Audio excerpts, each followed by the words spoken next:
के निमित्त और जीवन में श्री नारायण की कृपा हो, इसके लिए आज गीता जी का 7वां अध्याय सुनना चाहिए। कहा जाता है इसे श्रवण कर लेने मात्र से सभी सुखों की स्वतः ही अनुभूति हो जाती है। हिंदी में सुना रही हूँ, पूरा सुने और अंत तक बने रहें। पितृदोष है तो वंश वृद्धि, शारीरिक, मानसिक, आर्थिक कोई अन्य परेशानी सदा सर्वदा लगी रहती है।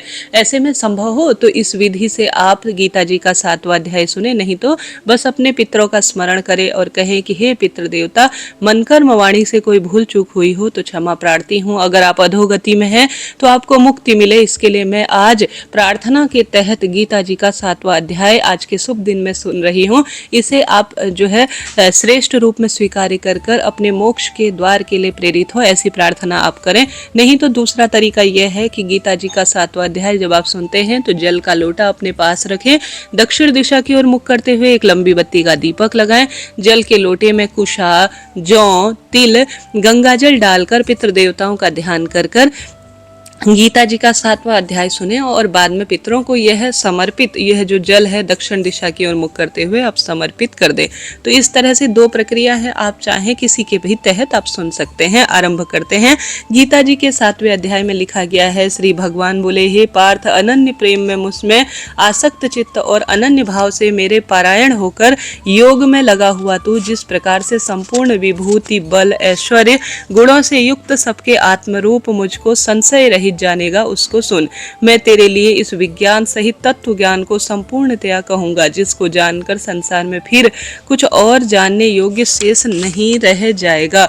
हजारों मनुष्यों में से कोई एक मेरी प्राप्ति के लिए यत्न करता है और उन यत्न करने वाली योगियों में कोई भी एक मेरे पारायण होकर मुझको तत्व से अर्थात यथार्थ रूप में जानता है। पृथ्वी, अग्नि, वायु, आकाश, मन, बुद्धि और अहंकार भी इस प्रकार यह 8 प्रकार से विभाजित मेरी प्रकृति है। यह 8 प्रकार के भेदों वाली तो अपरा अर्थात मेरी जड़ प्रकृति है।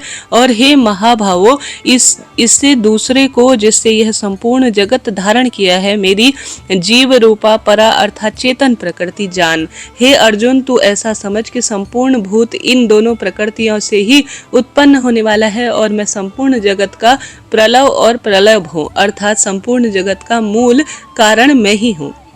हे धनंजय, मुझसे भिन्न दूसरा कोई भी परम कारण नहीं है। यह संपूर्ण जगत सूत्रों में और सूत्रों के मणियों में सदृश मुझको गुथा हुआ है। हे अर्जुन, मैं जल में रस हूँ, चंद्रमा में सूर्य प्रकाश हूँ और सूर्य में मैं संपूर्ण प्रकाशमान हूँ। संपूर्ण वेदों में मैं ओमकार हूँ, आकाश में मैं शब्द हूँ और पुरुषों में मैं पुरुषत्व हूँ।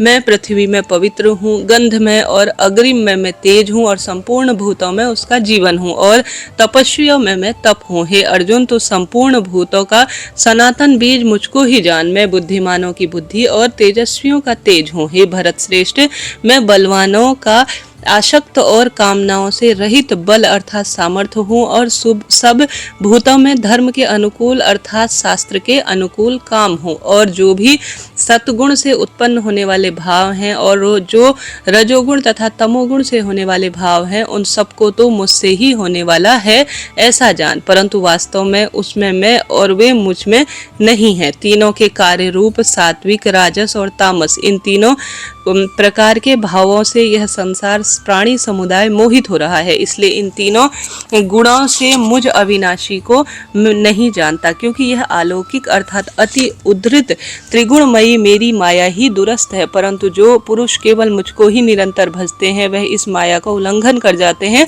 अर्थात संसार से तर जाते हैं। माया के द्वारा जिनका ज्ञान हारा जा चुका है, ऐसे आसुर स्वभाव को धारण किए हुए मनुष्यों में नीच दूषित कर्म करने वाले मूढ़ लोग मुझको नहीं भजते। हे भरतवंशियों में श्रेष्ठ अर्जुन, उत्तम कर्म करने वाले अर्थार्थी, आत्र, जिज्ञासु और ज्ञानी, ऐसे 4 प्रकार के भक्तजन मुझको भजते हैं। उनमें नित्य मुझ में एकाकी भाव से स्थित अनन्य भक्ति प्रेम वाला ज्ञानी भक्त मुझे अत्यंत प्रिय है और उत्तम है, क्योंकि मुझको तत्व से जानने वाले ज्ञानी को अत्यंत प्रिय हूँ और वह ज्ञानी मुझे अत्यंत प्रिय है। ये सभी उदार हैं, परंतु ज्ञानी तो साक्षात मेरा ही स्वरूप है, ऐसा मेरा मत है, क्योंकि वह मतगत मन बुद्धि वाला ज्ञानी भक्त अति उत्तम गति स्वरूप मुझ में ही अच्छी प्रकार से स्थित है।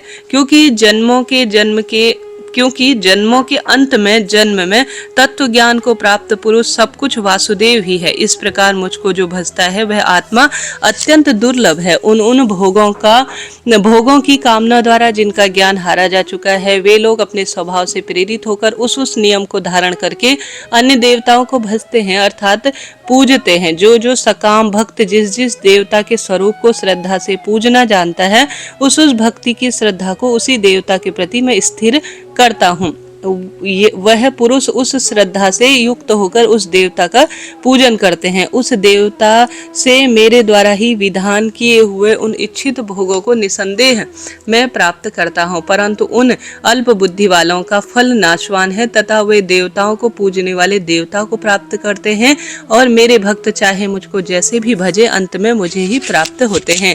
बुद्धिमान पुरुष मेरे अनुत्तम अविनाशी परम भाव को नहीं जानते। मन इंद्रियों से परे मुझ सच्चिदानंद परमात्मा को मनुष्य की भांति जन्म कर व्यक्ति भाव को प्राप्त हुआ मानते हैं। अपनी योग माया से छिपा हुआ मैं सबके प्रत्यक्ष नहीं होता, इसलिए वह अनजाना जन समुदाय मुझ जन्म रहित अविनाशी परमेश्वर को नहीं जानता अर्थात मुझको जन्मने और मरने वाला समझता है। हे अर्जुन, पूर्व में व्यतीत और वर्तमान में स्थित और आगे होने वाले सब भूतों को मैं जानता हूँ, परंतु मुझको कोई भी श्रद्धा भक्ति रहित पुरुष नहीं जानता। हे भरतवंशी अर्जुन, संसार में इच्छा और द्वेष से उत्पन्न सुख दुख आदि द्वंद्व रूप से मोह से संपूर्ण प्राणी अत्यंत अज्ञानता को प्राप्त हो रहे हैं। द्वंद्व निष्काम भाव से श्रेष्ठ कर्मों का आचरण करने वाले जिन पुरुषों का पाप नष्ट हो गया है, वह राग द्वेष जनित द्वंद्व रूप से मोह से मुक्त दृढ़ निश्चयी भक्त मुझको सब प्रकार से भजते हैं। मेरे शरण होकर जरा और मरण से छूटने के लिए यत्न करते हैं, वह पुरुष उस ब्रह्मा को, संपूर्ण अध्यात्म को, संपूर्ण कर्म को जानते हैं। जो पुरुष अधिभूत और अधिदैव के सहित तथा अधियज्ञ के सहित सबका आत्मरूप मुझको अंत काल में जानते हैं, वह युक्त चित्त वाले पुरुष मुझे जानते हैं अर्थात मुझे प्राप्त हो जाते हैं। इसके साथ ही महादेव कहते हैं, भगवान शिव माता गौरी को बताते हुए कहते हैं, हे पार्वती, अब मैं 7वें अध्याय का महत्व तुम्हें सुनाता हूँ, जिसे कानों में सुनने मात्र से अमृत राशि भर जाती है। पाटलिपुत्र नामक एक दुर्गम नगर है, जहाँ गोपुर अर्थात द्वार बहुत ही ऊंचा है। उस नगर में शंकुकर्ण नाम का एक ब्राह्मण रहता था। उसने वैश्यव्रति का आश्रय लेकर बहुत धन कमाया, किंतु न कभी पितरों का तर्पण किया और न ही देवताओं का पूजन किया। वह धन उपार्जन में तत्पर होकर राजाओं को ही भोज दिया करता था।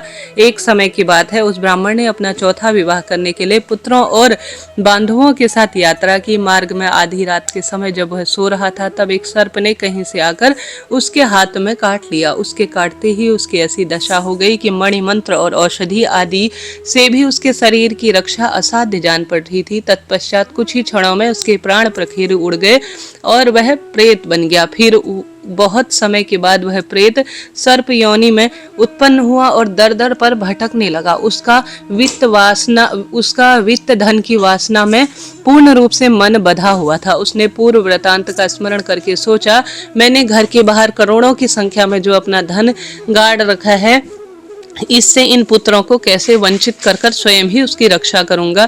सांप की योनि से पीड़ित होकर पिता ने एक दिन स्वप्न में अपने पुत्रों के समक्ष आकर अपना मनोभाव बताया। तब सवेरे उठकर पुत्र जो है बड़े विस्मृत भाव के साथ एक दूसरे को स्वप्न में कही हुई बात बताई। उसमें से मझला पुत्र कुदाल हाथ में लेकर घर से निकला और जहां उसके पिता सर्प योनि धारण किए हुए थे, उस स्थान पर गया। यद्यपि उसे धन के स्थान का ठीक ठीक आभास नहीं था, फिर भी चिन्हों के माध्यम से ठीक उसने निश्चय लिया और लोभ बुद्धि के कारण वहां पहुंचकर बांबी को खोदना आरंभ किया। तब उस बांबी ने बड़ा भयंकर वहां से सांप प्रकट हुआ और बोला, अरे मूर्ख, तू कौन है, किस लिए आया है, यह बिल क्यों खोद रहा है, किसने तुझे यहाँ भेजा है, सारी बात मेरे सामने बता। मैं आपका पुत्र हूँ, मेरा नाम शिव है। पुत्र बोला, मैं रात्रि में देखे हुए स्वप्न से आश्चर्यचकित होकर यहाँ स्वर्ण लेने के कौतूहल से आया हूँ। पुत्र की ऐसी वाणी सुनकर वह सांप हंसता हुआ उच्च स्वर में इस प्रकार स्पष्ट बोला, यदि तू मेरा पुत्र है तो मुझे शीघ्र ही बंधन से मुक्त कर, मैं दर दर भटक रहा हूँ। मैं अपने पूर्व जन्म के गाड़े हुए धन के लिए सर्प योनि में उत्पन्न हुआ हूँ।